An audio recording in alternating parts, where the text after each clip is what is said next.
السلام عليكم ورحمة الله تعالى وبركاته. أصحابتي كحرن جوهر تي في kusoo dhawaada kanaalka.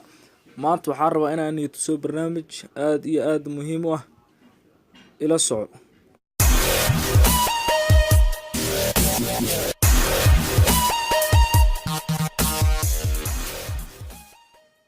asxaabta maanta waxaan rabaa inaan tuso si qof WhatsApp kiisa status u saaran si ay u bedelaad. imaada fahmin sawir qof kale WhatsApp kiisa oo soo dhigay oo status-ka oo soo dhigay si aad u bedel lahayd oo aniga sawirkayga u saar lahayd. For example hadda aan ku tuso WhatsApp-ka soo furo inta tag hadda waxaan rabaa inaan bedelo oo kale qofkan oo kale hadda rabo inaan bedelo sawirkan aan rabaa inaan bedelo oo aniga sawir aan leeyahay aan saaro way sa u saari karaa. waxaan tagiyaa my files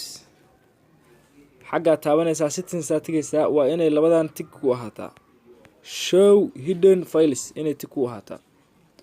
waayahay. waxaa tagaynaa storage asxaaba storage ka tagaynaa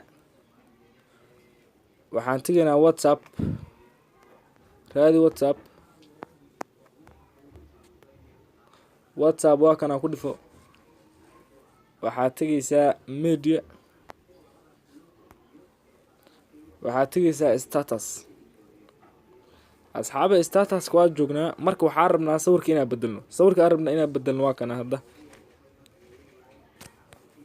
waa kana sawirkii marka si sawirka uu bedelo sawirka waa riixa meeshaas taabana waxaa leeyahay rename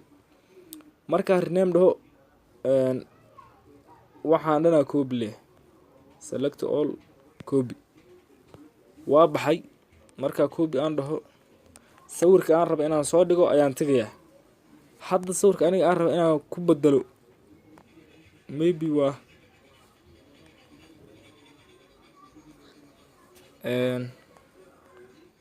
sawirkan aan rabaa inaan ku bedelo kale sawirkan kale aan rabaa inaan ku bedelo sawirka ayaan riixa xagga taga meesha rename aan leeyahay waxaan dhanaa delete marka kuwiga ayaan post leh waa riixa alaf waxaan leeyahay paste okay rename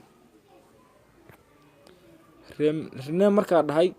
sawirka waa ugu soo kormar waa ujeedaa waa riixa haddana waxaan leeyahay move markaan dhaho move to status aan leeyahay amba storage aan leeyahay waxaan tagaa WhatsApp markaa tago media aan leeyahay status done aan leeyahay replace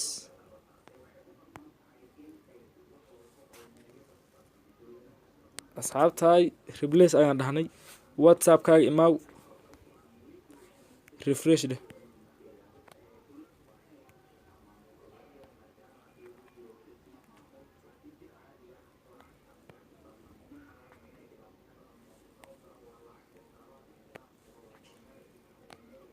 asxaabta marka hadda tagno sawirka hadda ku dhifan waa u jeedinaa sawirku isbedel aad iyo aad ay u mahadsantiin kanaalka subscribe noo saara like share si aad u socotaan barnaamijyada